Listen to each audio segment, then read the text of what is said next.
একমাত্র সন্তানকে বাংলাদেশে রেখেই যুক্তরাষ্ট্রে পাড়ি জমালেন ঢাকায় সিনেমার জনপ্রিয় নায়িকা মাহিয়া মাহি। বিলিভ মি, তুমি যা ভাবছো আমি তো নই। নিউ ইয়র্কে পৌঁছে সামাজিক যোগাযোগ মাধ্যম ফেসবুকে যাত্রাকালে তোলা বেশ কয়েকটি ছবি পোস্ট করেছেন মাহি। সেখানে তিনি লিখেছেন, ঠিক আছে, ধন্যবাদ, বিদায়। একই সঙ্গে তিনি নিউ ইয়র্ক যুক্তরাষ্ট্র চেক ইন দিয়েছেন। মার্কিন যুক্তরাষ্ট্রে কি তিনি নতুন জীবন শুরুর ইঙ্গিত দিলেন? ঢাকায় সিনেমার জনপ্রিয় নায়িকা মাহিয়া মাহি ক্যারিয়ারের শুরুতেই বেশ কিছু ব্যবসা সফল সিনেমা উপহার দেন তিনি। যদিও মা হওয়ার পর থেকে অভিনয়ে খুব একটা নিয়মিত নন মাহি। গত সরকারের সময় রাজনীতিতে পা রেখে আলোচনায় এসেছিলেন তিনি। অন্যদিকে দ্বিতীয় স্বামীর সঙ্গে বিচ্ছেদের পর অভিনয়ে মনোযোগ আরও কমিয়ে দেন মাহি।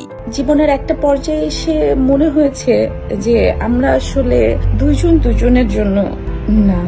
সবশেষে তাকে একটি বিশেষ চরিত্রে দেখা গেছে রাজকুমার সিনেমায়। এরপর কেটে গেছে ১ বছর। কোনো নতুন ছবিতে চুক্তিবদ্ধ হননি তিনি। নতুন খবর হলো, দেশ ছেড়েছেন এই চিত্রনায়িকা। এরই মধ্যে যুক্তরাষ্ট্রে পাড়ি দিয়েছেন তিনি। ১৯শে জুন সামাজিক মাধ্যমে যুক্তরাষ্ট্রে পাড়ি দেওয়ার বিষয়টি নিশ্চিত করেছেন অভিনেত্রী।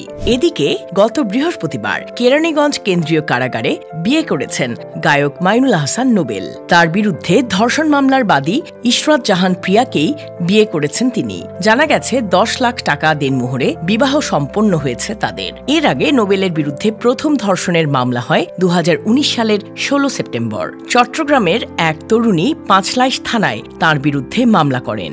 ধর্ষণের মামলার রেশ কাটতে না কাটতেই ওই বছরের ১৫ নভেম্বর সালসাবিল মাহমুদকে ভালোবেসে বিয়ে করেন নোবেল। দুজনই একে অন্যের বিরুদ্ধে প্রতারণার অভিযোগ এনে গণমাধ্যমের শিরোনাম হন। এক পর্যায়ে আনুষ্ঠানিকভাবে বিবাহ বিচ্ছেদ ঘটে তাঁদের। বাংলা সিনেমার নতুন নায়িকা মন্দিরা চক্রবর্তী আরেফিন শুভর জুটি বেঁধে প্রথমবার কাজ করার সুযোগ হয় নীলচক্র সিনেমায়। ঈদে মুক্তিপ্রাপ্ত এই সিনেমায় তাদের অনস্ক্রিন রসায়ন দর্শকদের বেশ পছন্দ হয়েছে।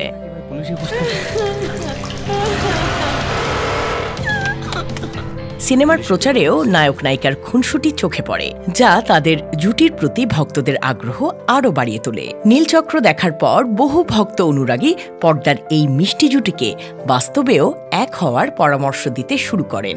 দর্শকরাই বলছে আপনারা বিয়ে করে ফেলুন, আপনারা বিয়ে করে ফেলুন। অবশেষে শুভর সঙ্গে বিয়ে নিয়ে ভক্তদের জল্পনা কল্পনার অবসান ঘটিয়েছেন। তিনি স্পষ্ট জানিয়ে দিয়েছেন, বাস্তবে এমন কিছু সম্ভব নয়। আরেফিন শুভ আমার ছোটবেলার ক্রাশ। এরকম কি হওয়ার কোনো চান্স আছে? আমার মনে হয় না। সে আমার খুব ভালো একজন কলিগ, বন্ধুও বলা যেতে পারে।